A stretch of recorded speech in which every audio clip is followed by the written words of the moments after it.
नमस्कार, मेरा नाम है संतोष और आप देख रहे हैं विद्या वाहिनी। चलिए आज हम सरलीकरण और कोष्ठक के बारे में आपको बताते हैं। यूपी टेट और सुपर टेट में सरलीकरण से जो भी क्वेश्चन बनते हैं वो बेसिकली कोष्ठक या ब्रैकेट पर और फार्मूले होते हैं, उसी पर बेस्ड होते हैं। तो आज की क्लास में हम बेसिकली देखते हैं कि ब्रैकेट या कोष्ठक वाले क्वेश्चन किस प्रकार से बनते हैं। इन सवालों को हम BODMAS रूल के आधार पर हल करते हैं। अब BODMAS रूल क्या होता है? जैसा कि BODMAS नाम से ही स्पष्ट है, BODMAS जो है VBODMAS इन्हीं अक्षरों से मिलकर के बना होता है। अब V का मतलब क्या होता है? Wing column. विंग कॉलम मतलब रेखीय कोष्ठक। रेखीय कोष्ठक को हम एक लाइन या रेखा से प्रदर्शित करते हैं। उसके बाद आता है B का मतलब होता है ब्रैकेट। ब्रैकेट का मतलब होता है कोष्ठक। अब कोष्ठक जो है 3 प्रकार के होता है। पहला है छोटा कोष्ठक, मझला कोष्ठक और बड़ा कोष्ठक। छोटे कोष्ठक का जो सिंबल है वो इस तरह से है, मझले कोष्ठक को इस तरह से दिखाते हैं और बड़े कोष्ठक को इस तरह से दिखाते हैं। उसके बाद आता है ऑफ। ऑफ का मतलब होता है का। अब का मतलब होता है गुणा। मतलब हमें क्वेश्चन में जहाँ भी ऑफ या का दिखे उसकी जगह पर हमें गुणे का साइन लगा देना है। उसके बाद आता है डिवीजन। डिवीजन का मतलब होता है भाग। मल्टीप्लिकेशन का मतलब गुणा। एडिशन का मतलब जोड़ और सब्सट्रैक्शन का मतलब घटाना। मतलब हमें सवाल में यदि सबसे पहले हमें रेखीय कोष्ठक कहीं पर दिख रहा है तो हमें सबसे पहले रेखीय कोष्ठक को हल करना है। उसके बाद यदि हमें कहीं पर छोटा कोष्ठक दिख जाए तो उसके बाद छोटे कोष्ठक का नंबर आता है, उसके बाद मझले कोष्ठक का नंबर आता है, उसके बाद बड़े कोष्ठक का नंबर आता है। यदि मान लो रेखीय कोष्ठक न दिया हो और छोटा कोष्ठक दिया हो तो हम सबसे पहले छोटे वाले कोष्ठक को हल करेंगे, उसके बाद मझले कोष्ठक, उसके बाद बड़े कोष्ठक। यदि केवल हमें मझला ही कोष्ठक दिया हो और कोई भी कोष्ठक न दिया हो तो हम मझले कोष्ठक को हल करेंगे। कहने का मतलब हमें सबसे पहले कोष्ठक को देखना है। यदि क्वेश्चन में कहीं भी सबसे पहले कोष्ठक दिया है तो हमें सबसे पहले कोष्ठक को हल करना है। उसके बाद यदि क्वेश्चन में ऑफ या का दिया हो तो कोष्ठक के जस्ट बाद हमें इसको हल करना है, ऑफ को। उसके बाद हमें भाग को हल करना है, उसके बाद गुणा को, उसके बाद जोड़ को, उसके बाद घटाओ। पूरे सवाल में यही BODMAS रूल फॉलो होता है। यदि आप BODMAS रूल जान गए तो आप क्वेश्चन मिनटों में हल कर लेंगे। तो चलिए दोस्तों, अब सीधे हम क्वेश्चन पर आते हैं। देखिए पहला क्वेश्चन क्या है? 480 का 2/3 का 1/5। तो मैंने आपको क्या बताया, सवाल में जहाँ भी का दिखे उसकी जगह पर हमें गुणे का साइन लगा देना है। ऑफ का मतलब क्या होता है? गुणा। ऑफ का मतलब गुणा। अब हमें यहाँ पर भी गुणा लगा देना है और यहाँ पर भी गुणा लगा देना है। यदि हम इसको हल करेंगे तो ये क्या आ जाएगा? 480 गुणे 2/3 गुणे 1/5। अब इसको हल करने के लिए यदि 5 से 480 कट रहा है तो आप काट दीजिए, यदि 3 से 480 कट रहा है तो आप काट दीजिए, या 5 गुणे 3 क्या होता है? 15 है। 15 से यदि 480 कट रहा है तब भी आप काट दीजिए। तो सबसे पहले हम देखते हैं 5 से 480 कट जाएगा क्योंकि इसके लास्ट में क्या है? 0। इसके आगे आने वाले वीडियो में हम आपको बताएंगे यदि कोई संख्या दी गई है तो आप उसको कैसे जानेंगे ये संख्या किसी संख्या से कट जाएगी या नहीं कटेगी। बस इसके जस्ट बाद आने वाले क्लास में हम आपको बताएंगे। उस क्लास का नाम रहेगा रूल्स ऑफ डिविजिबिलिटी, मतलब विभाज्यता का नियम। अब चूँकि इसके लास्ट में 0 है इसलिए ये संख्या 5 से कट जाएगी। अब इसको यदि हम 5 से काटेंगे तो कितनी बार जाएगा? 5 9 45, 3 और 5 6 का 30, मतलब 96 बार जाएगा यदि आप इसको 5 से काटेंगे। अब आप देख रहे हैं ये जो 96 लिखा है ये भी 3 से कट जाएगा, क्योंकि 3 से कटने का रूल क्या होता है? यदि इनकी संख्याओं का योगफल 3 से कट जाए तो संख्या 3 से कट जाएगी। यदि आप इसको 3 से काटेंगे तो कितनी बार जाएगा? 3 3 जा 9 और 3 2 जा 6, मतलब 32 आएगा। अब कुल मिला के ये क्या हो गया? 32 गुणे 2 गुणे 1। 32 गुणे 2 कितना होता है? 64 गुणे 1 कितना हो जाएगा? 64। कहने का मतलब इसको हल करने पे कितना आ गया? 64। अब दूसरा क्वेश्चन दिख रहा है आपके सामने, 55 भागे 5.5 माइनस 0.5। अब हमें सबसे पहले क्या हल करना है? सबसे पहले कोष्ठक, कोष्ठक के बाद ऑफ। ना तो इसमें कोष्ठक दिख रहा है ना ही ऑफ दिख रहा है। उसके बाद हमें क्या किसका नंबर आता है? भाग का। तो आप देख रहे हैं यहाँ पर भाग दिख रहा है, भाग के बाद गुणा का नंबर आता है, गुणा इसमें है नहीं। कुल मिला के हमें सबसे पहले भाग को हल करना है, उसके बाद माइनस को हल करना है। अब आप भाग देख रहे हैं, इन दोनों संख्याओं के बीच में भाग वाली साइन लगा है, तो हमें कहने का मतलब सबसे पहले 55 भागे 5.5 को हल करना है। अब दशमलव संख्याओं वाली क्लास यदि आप लोग देखे होंगे तो मैंने उसमें बताया दशमलव संख्याओं का भाग कैसे दिया जाता है। तो आइए देख लेते हैं, भाग दे देते हैं। यदि आप 55 से 5.5 55 5.5 से भाग देंगे तो चूँकि यहाँ पर दशमलव के बाद एक अंक है, इसलिए इधर भी दशमलव के बाद एक अंक चाहिए। इधर आप दशमलव के बाद एक जीरो लगा दीजिए। अब दशमलव को हम हटा सकते हैं, तो ये क्या हो जाएगा 550 भागे 55। अब यदि आप इसमें भाग लगाएंगे तो ये कट के क्या आ जाएगा 10 आ जाएगा। ये कैसे हुआ इसको देखने के लिए आप हमारा दशमलव सीरीज वाला वीडियो ज़रूर देखिए, वहाँ से आपको ये क्लियर हो जाएगा। अब कहने का मतलब यदि हम इतने भाग को हल किए तो कितना आ गया 10 आ गया। अब कुल मिला के हमें 10 में से किसको घटाना है 0.5 को। यदि आप 10 में से 0.5 को घटाएंगे तो कितना आ जाएगा 9.5, कितना आ जाएगा 9.5। अब ये भी कैसे घटा इसको देखने के लिए हमारा आप दशमलव वाला वीडियो ज़रूर देखिए, वहाँ पर हमने आपको बहुत बारीकी से बताया है कि दशमलव संख्याओं को आपस में जोड़ते कैसे हैं, घटाते कैसे हैं, उनका गुणा और भाग किस तरह से किया जाता है। अब अगला क्वेश्चन अब अगला क्वेश्चन भी आपके सामने है। यहाँ पर बेसिकली हमें कुछ नहीं करना है, केवल दशमलव संख्याओं को आपस में जोड़ लेना है। तो मैंने आपको क्या बताया था, दशमलव संख्याओं को जोड़ते समय केवल दशमलव बिंदु का ध्यान रखा जाता है, मतलब दशमलव बिंदु के नीचे ही दशमलव बिंदु आना चाहिए, संख्याएं इधर उधर हो सकती हैं। अब देख रहे हैं, इसको लिख लेंगे ये है 333.33। अब हमें ध्यान देना है कि ये दशमलव के नीचे ही दशमलव आना चाहिए। अब ये क्या हो जाएगा 33, इधर भी 33, इधर देख रहे हैं 33.33 है, आगे क्या है 3.3 लिख देंगे। अब हमें संख्याओं को बराबर करने के लिए एक जीरो इधर बढ़ा दो, एक जीरो इधर बढ़ा दो और 2 जीरो इधर लगा दो। अब इसको डायरेक्ट हमें जोड़ लेना है। 3 3 6 3 3 6 और 3 9, उसके बाद दशमलव के नीचे दशमलव, उसके बाद 3 3 6 3 9, उसके बाद 3 3 6, उसके बाद इधर 3 0 0 मिल के 3 हो जाएगा। कहने का मतलब कितना आ गया 369.96। इसको जोड़ने पर कितना आ गया 369.96। अब चलिए आगे बढ़ते हैं। देखिए चौथा क्वेश्चन आपके सामने लिखा गया है। इसमें भी हमें सबसे पहले वही बॉडमास का रूल फॉलो करना है। यदि ब्रैकेट है तो सबसे पहले ब्रैकेट, यदि उसके बाद ऑफ दिखे तो सबसे पहले ऑफ। आप देख रहे हैं इसमें ना तो ब्रैकेट है ना ही ऑफ है, ब्रैकेट और ऑफ को छोड़कर बाकी सारे चिन्ह दिख रहे हैं। तो हमें इन चिन्हों में सबसे पहले किसको हल करना है, भाग को। अब यहाँ पर आप देख रहे हैं भाग किसके किसके बीच में है, भाग इन दोनों के बीच में है। कुल मिला के हमें 125 से किस में भाग देना है 25 में। कुल मिला के हमें 125 में 25 से भाग देना है। यदि आप 125 में 25 से भाग देते हैं तो कितनी बार जाता है 5 बार जाता है। आप भाग दे के देख लीजिए कितनी बार जाएगा, ये 5 बार जाएगा, 125 आएगा, पूरी तरह से ये कैंसिल हो जाएगा। कहने का मतलब 125 भागे 25 को हटाकर हम इसकी जगह पर क्या लिख सकते हैं 5। जब हम इसकी जगह पर 5 लिख देंगे तो बाकी संख्याओं को ऐसे उतार लीजिए। जब बाकी संख्याओं को आप ऐसे उतारेंगे तो क्या आ जाएगा 13 + 3 गुणे, अब इसकी जगह पर हम क्या लिख देंगे 5 गुणे 5 - 10। अब इसमें आप देख रहे हैं भाग वाला साइन हट गया। अब भाग के बाद हमें क्या हल करना होता है गुणा। अब हमें देखना है किन किन संख्याओं के बीच में गुणा वाला साइन है। तो आप देख रहे हैं इन संख्याओं के बीच में आपस में गुणा है, तो हमें कहने का मतलब सबसे पहले इन संख्याओं को हल करना है। जब आप इतने पार्ट को हल करेंगे तो क्या आ जाएगा 3 गुणे 5 क्या होता है 15। अब 15 में जब आप 5 से गुणा करेंगे तो कितना आ जाएगा 75। कहने का मतलब हम इतनी संख्याओं को हटा के उसकी जगह पर क्या लिख सकते हैं 75। अब इतने संख्याओं की जगह पर हम 75 लिख देंगे, बाकी अंकों को ऐसे ही ऐसे उतार लेंगे। तो ये हो जाएगा 13 + 75 - 10। अब आप देख रहे हैं ये गुणा वाला साइन भी हल हो गया। अब गुणे के बाद किसका नंबर आता है जोड़ने का। अब आप ये देखिए कि किन किन संख्याओं के बीच में जोड़ का निशान है। अब जोड़ का निशान आप देख रहे हैं 13 और 75 के बीच में है, तो आप 13 और 75 को जोड़ लीजिए। अब इसमें कुछ लोग गलती करते हैं 13 और 10 को जोड़ने लगते हैं या 75 और 10 को जोड़ने लगते हैं, जो कि गलत है। हमें जिन संख्याओं के बीच में जो चिन्ह है उन्हीं संख्याओं को हल करना होता है। अब आप देख रहे हैं 13 और 75 के बीच में प्लस का चिन्ह है, इसलिए हमें क्या हल करना है 13 और 75 को जोड़ना है। यदि आप 13 और 75 को जोड़ते हैं तो कितना आ जाता है 5 और 3 8 और 7 और 1 8, कुल मिला के क्या आ गया 88। अब इतने को हमने हल किया तो क्या आ गया 88। अब बाकी संख्याओं को ऐसे उतार लो तो 88 - 10। अब 88 में से यदि आप 10 घटाएंगे तो क्या आ जाएगा 78। यही इसका फाइनल आंसर हो जाएगा। चलिए एक बार रिवाइज करते हैं।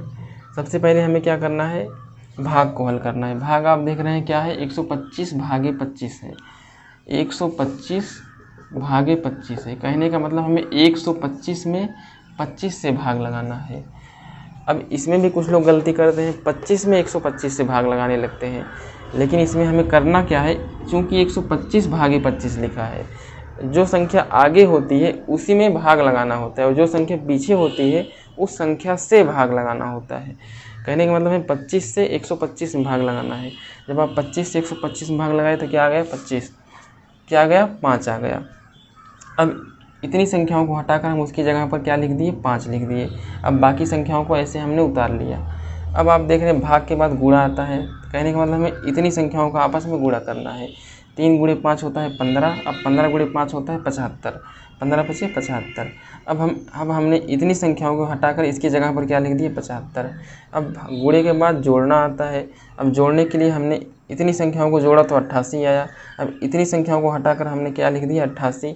अब 88 में से 10 को घटाना है। अब 88 में से यदि हमने 10 घटाए तो क्या आ गया, 78। चलिए अगला क्वेश्चन लेते हैं। देखिए अगला क्वेश्चन क्या है, 5 भागे 25 भागे 125। अब इस सवाल में हमें ना तो प्लस दिखा, ना तो माइनस दिखा, ना तो ब्रैकेट दिखा, केवल क्या दिख रहा है, भाग वाली साइन दिख रही है। अब यदि केवल एक ही चिन्ह दिखे, यदि कोई सवाल में यदि केवल एक ही चिन्ह से दिखे तो हमें उसको इधर की साइड से हल करते हुए आना है। कभी भी हम सवाल को इस वाले साइड से नहीं हल करेंगे। यदि हम इस वाले साइड से हल करेंगे तो हमारा आंसर कुछ और आएगा, और इस वाले साइड से हल करेंगे तो आंसर कुछ और आएगा। लेकिन जो सही तरीका होता है हमेशा दाहिने वाली साइड से हल किया जाता है, बाएँ साइड से कभी भी नहीं हल किया जाता है।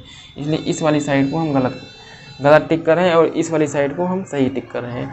तो हमें सबसे पहले क्या करना है, 25 भागे 125 करना है। 25 भागे 125 का मतलब क्या हो गया, हमें 25 में 125 से भाग लगाना है। यदि आप 25 में 125 से भाग लगाएंगे तो क्या आ जाएगा, ये हो जाएगा 25 बटे 125। यदि आप इसको काटेंगे तो 25 का पहाड़ा जब आप 5 बार पढ़ते हैं तो कितना आता है, 125। कहने का मतलब ये 25 सिक्के 25 और 25 पंचे 125, ये इसको आप काटेंगे तो क्या आ जाएगा, 1/5 आ जाएगा। अब कुल मिला के हम इसकी जगह पर क्या लिख सकते हैं, 1/5 लिख सकते हैं। तो बाकी की स्टेप को हम ऐसे उतार देंगे। ये क्या हो जाएगा, 5 भागे, अब इतने की जगह पर हमने हल किया तो क्या आ गया, 1/5 आ गया। अब इसको हल करने का तरीका क्या होगा, 5 भागे 1/5। देखिए ये क्या है, ये भिन्नों का भाग है। अभी हम इस चीज़ को नहीं पढ़ाए हैं, इसको हम भिन्नों वाले चैप्टर में आपको बहुत अच्छे से बताएंगे। अभी के लिए आप जान जाइए, जब भी भिन्नों का आपस में भाग किया जाता है तो हमेशा ये भाग वाली साइन जो होती है ये बदल जाती है। भाग वाले साइन को हम गुणा में परिवर्तित कर देते हैं। तो ये हो जाएगा 5 गुणे, अब इस भाग वाली साइन को हम गुणा में बदल देंगे।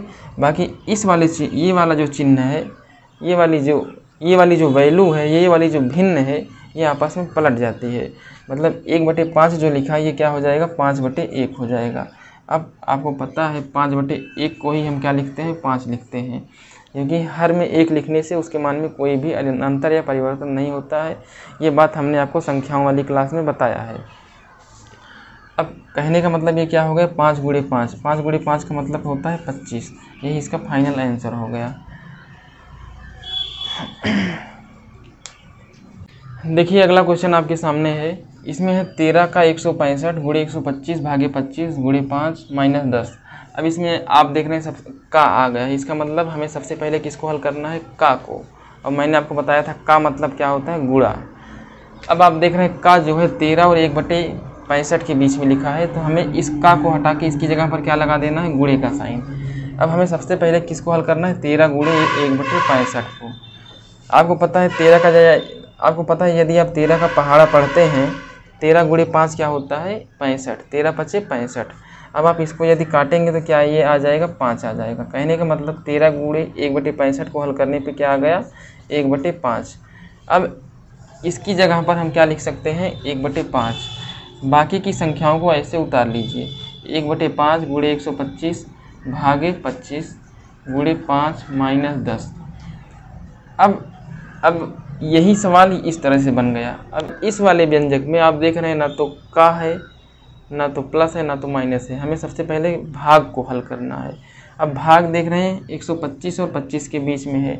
और आपको पता है यदि आप 125 में 25 से भाग लगाते हैं तो कितना आता है, 5 आता है। कहने का मतलब हमें इसकी जगह पर हम क्या लिख सकते हैं, 5 लिख सकते हैं।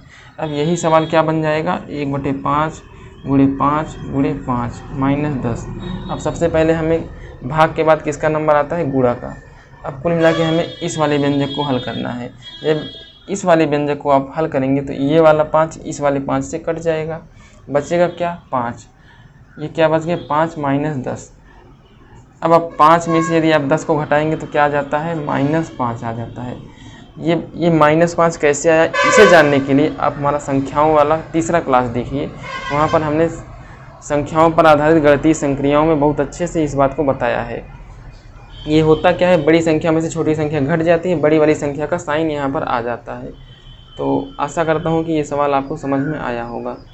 सबसे पहले हमने का को हल किया, इसको हल किया तो क्या आ गया, 1/5 आ गया। अब 1/5 गुणे 125 भागे 25। अब सबसे पहले 125 भागे 25 को हल किया तो क्या आ गया, 5 आ गया। अब 1/5 का आपस में 5 में जब गुणा होता है तो ये कैंसिल होकर 1 आ जाता है। अब 1 गुणे 5 क्या होता है, 5 आता है। अब 5 में से 10 को घटाते हैं तो -5 आता है। चलिए एक और क्वेश्चन लेते हैं। क्वेश्चन आपके सामने दिख रहा है, 25 गुणे 3.5 धन 50.4 भागे 24। सबसे पहले हमें क्या हल करना है, भाग को। आप भाग देख रहे हैं इन दोनों संख्याओं के बीच में है, और दशमलव संख्याओं का भाग कैसे होता है ये बात हमने आपको बहुत अच्छे से बताया है। सबसे पहले हमें इस वाले व्यंजक को हल करना है। जब आप इसे हल करेंगे तो ये हो जाएगा 50.4 भागे 24।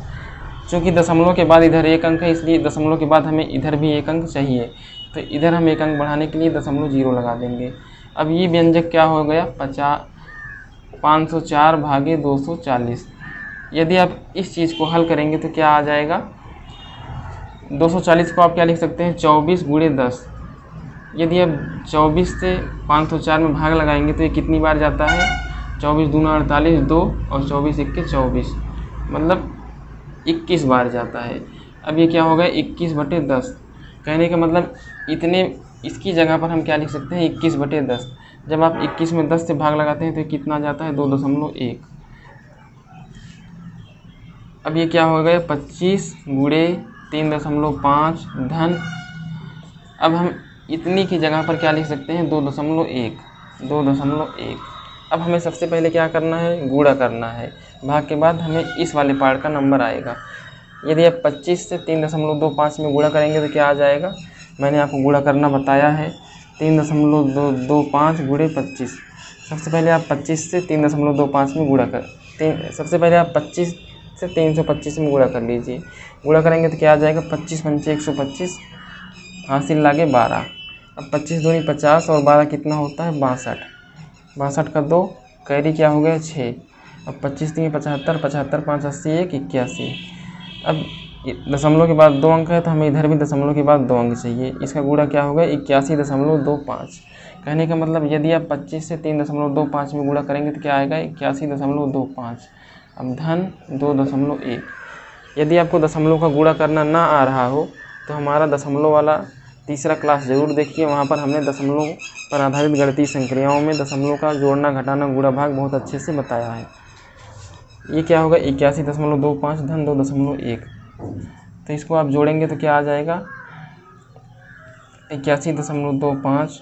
अब ये क्या होगा, 2.1। इधर भी 0 इधर भी 0, ये हो जाएगा 5 3.38। कहने का मतलब 83.35 इसका फाइनल आंसर। अब तक हमने आपको जो कुछ भी बताया उसमें केवल चिन्हों को इधर उधर करना था। अब आइए देखते हैं ब्रैकेट वाले क्वेश्चन को कैसे हल करते हैं। तो क्वेश्चन आपके सामने दिख रहा है। क्वेश्चन है 5 माइनस बड़े ब्रैकेट में 4 माइनस फिर उसके बाद मझला ब्रैकेट 3 माइनस उसके बाद फिर छोटा ब्रैकेट। यदि ब्रैकेट के कई टाइप दिए हों, सबसे पहले इन ब्रैकेट में भी हमें सबसे पहले क्या हल करना होता है, छोटा ब्रैकेट, उसके बाद मझला ब्रैकेट, उसके बाद बड़ा ब्रैकेट। सबसे पहले छोटा वाला ब्रैकेट। अब छोटा ब्रैकेट देख रहे हैं, ये वाला है छोटा ब्रैकेट। क्या है, ये वाला पार्ट है। तो हमें कुल मिला के सबसे पहले ये वाला पार्ट हल करना है। जब आप इस वाले पार्ट को हल करेंगे तो ये वाला पार्ट क्या है, 3 माइनस 3 माइनस 6। अब इतने भाग को जब आप हल करेंगे, केवल हमें सबसे पहले क्या देखना है, केवल इतने हिस्से को देखना है, क्योंकि छोटे ब्रैकेट में केवल इतना ही हिस्सा है। जब आप इस हिस्से को हल करेंगे तो 3 माइनस 3 क्या हो जाएगा 0। अब 0 में से 6 घटाएंगे तो क्या आ जाएगा -6। कहने का मतलब इस हिस्से को हल करने पर क्या आ गए -6। अब छोटे ब्रैकेट को हटा कर इसकी जगह पर हम क्या लिख सकते हैं, कहने का मतलब इसकी जगह पर हम अब क्या लिख सकते हैं -6।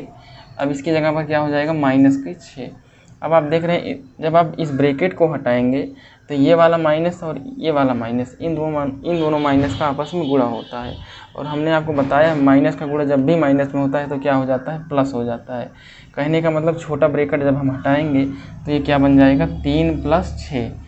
अभी 3 + 6 क्या है, ये मझले ब्रैकेट में है। 3 + 6 क्या है, मझले ब्रैकेट में है, क्योंकि जब छोटा ब्रैकेट यहाँ से हट जाएगा तो क्या बचेगा, मझला ब्रैकेट बचेगा। अब मझले ब्रैकेट, अब आपको पता है छोटे ब्रैकेट को के हटने के बाद क्या बचता है, मझला ब्रैकेट। अब हमें हल क्या करना है, मझला ब्रैकेट। कहने का मतलब अब हमें सिर्फ इतने वाले पार्ट को देखना है। अब इतने पार्ट को आप देखेंगे तो क्या दिख रहा है, 3 + 6। अब 3 + 6 क्या होता है, 9। कहने का मतलब मझले ब्रैकेट के अंदर क्या है, केवल 9 है। अब कहने का मतलब हम इस पूरे हिस्से को हटा करके क्या लिख सकते हैं, केवल और केवल 9 लिख सकते हैं। क्या लिख सकते हैं, केवल 9 लिख सकते हैं। कहने का मतलब ये सवाल क्या बन गया, 5 - 4 केवल मझले ब्रैकेट के अंदर 9। अब जिस तरह से आप छोटे वाले ब्रैकेट को हटाए थे, यदि आप उसी तरह से मझले वाले ब्रैकेट को हटाएंगे तो आप देख रहे हैं आगे क्या है, माइनस साइन, और 9 के आगे कुछ नहीं, तो इसका मतलब इधर क्या है, पॉजिटिव साइन, प्लस साइन। जब आप प्लस का गुणा माइनस से करते हैं तो क्या आ जाता है, माइनस आ जाता है। कहने का मतलब जब आप मझले ब्रैकेट को हटाएंगे तो क्या आ जाएगा, माइनस। तो ये हो जाएगा 4 - 9। ये क्या है, 4 - 9 बड़े ब्रैकेट में है। आगे क्या है, 5 माइनस। कहने का मतलब जब आप 4 - 9 को हल करेंगे तो क्या आ जाएगा, इधर -5। अब -5 क्या है, बड़े ब्रैकेट में है, आगे माइनस है, इधर 5 है। अब जब आप बड़े ब्रैकेट को खोलेंगे तो इधर वाला माइनस इधर वाले माइनस में गुणा होगा। अब माइनस का माइनस में गुणा क्या होता है, प्लस हो जाता है। ये हो जाएगा 5 + 5 = 10। यही 10 इसका फाइनल आंसर। अब उसी तरह से ये वाला क्वेश्चन देखिए। इस वाले क्वेश्चन में आप देखेंगे ये वाला जो रेखा वाला कोष्ठक है, मैंने आपको क्या बताया, सबसे पहले क्या हल करना है, कोष्ठक में भी रेखा कोष्ठक। यदि रेखा कोष्ठक सवाल में है, यहाँ पर आप देख रहे हैं रेखा कोष्ठक दिख रहा है, तो सबसे पहले हमें रेखा कोष्ठक हल करना है। उसके बाद छोटा कोष्ठक, उसके बाद मझला कोष्ठक, उसके बाद बड़ा कोष्ठक। अब रेखा कोष्ठक के अंदर क्या आ रहा है, 4 × 8। कहने का मतलब हमें केवल सबसे पहले 4 × 8 को हल करना है। जब आप 4 × 8 को हल करेंगे तो क्या आता है, 32। कहने का मतलब इतने पार्ट को हटाकर हम क्या लिख सकते हैं, 32। अब इसकी जगह पर हम क्या लिख दे रहे हैं, 32। अब आपको पता है रेखा कोष्ठक के बाद किसका नंबर आता है, छोटे वाले कोष्ठक का। इसमें भाग भले ही पहले है, लेकिन हमें हल क्या करना है, सबसे पहले कोष्ठक। अब छोटा कोष्ठक के अंदर क्या दिख रहा है, 5 - 25। आपको पता है जब 5 में से 25 को घटाएंगे तो क्या आएगा, माइनस का 20 आएगा। अब माइनस का 20 क्या है, छोटे कोष्ठक में है, लेकिन इसके आगे आप देख रहे हैं क्या लगा है, माइनस साइन। अब माइनस का माइनस में गुणा क्या हो जाता है, प्लस हो जाता है। कहने का मतलब जब ये कोष्ठक खुलेगा तो ये क्या बन के आएगा, +20। अब कहने का मतलब इसकी जगह पर हम क्या लिख सकते हैं, +20। ये क्या बन जाएगा, 32/2 + 20। अब ये क्या है, ये बड़े कोष्ठक में है। आगे है 50 माइनस। अब केवल हमें बड़ा कोष्ठक दिख रहा है, तो हमें क्या हल करना है, सीधे सीधे बड़े कोष्ठक को हल करना है। अब बड़े कोष्ठक में भी सबसे पहले बॉडमास रूल के अनुसार क्या हल किया जाता है, भाग। सबसे पहले अब हम भाग को हल करेंगे। भाग किसके बीच है, 32 और 2 के बीच में। तो हम यदि 32 में 2 से भाग लगाते हैं तो क्या आ जाता है, 16 आ जाता है। 32 में 2 से भाग लगाएंगे तो 16 आ जाएगा। इधर क्या बचेगा, 16 + 20। यदि आप 20 में 16 को जोड़ेंगे तो क्या आ जाता है, 36 आ जाता है। कहने का मतलब बड़े कोष्ठक के अंदर क्या है, केवल 36 है। अब इसके बाहर क्या है, माइनस है, माइनस क्या है, 50। कहने का मतलब हमें 50 में से 36 को घटाना है। यदि आप 50 से 36 घटाते हैं तो कितना आता है, 14। कहने का मतलब यही इसका फाइनल आंसर। क्या इसका आंसर हो गया, 14। आशा करता हूँ आप ये सारी बातें बिल्कुल समझ में आ गया होगा आपको। तो इसके क्लास में हम इसके अगले क्लास में हम इसका एक पार्ट और ले आएंगे, उसमें हम और क्वेश्चन ले आएंगे ताकि आपका कॉन्सेप्ट और ज़्यादा क्लियर हो सके। इस क्लास में सिर्फ यहीं तक। धन्यवाद।